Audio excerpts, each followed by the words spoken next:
తెలంగాణ బీజేపీలో జిల్లా అధ్యక్షుల నియామకం ఆ పార్టీలో చిచ్చు పెట్టింది.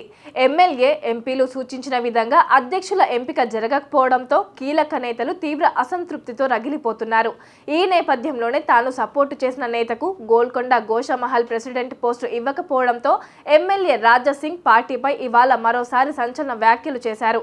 ఈ సందర్భంగా ఆయన మాట్లాడుతూ ఇటీవల తాను పార్టీలో వేధింపులు తట్టుకోలేకపోయానని రాజా సింగ్ కామెంట్ చేశారు. పార్టీకి తన అవసరం లేదని చెబితే ఇప్పటికిప్పుడే పార్టీ ప్రాథమిక సభ్యత్వానికి రాజీనామా చేస్తానని అన్నారు.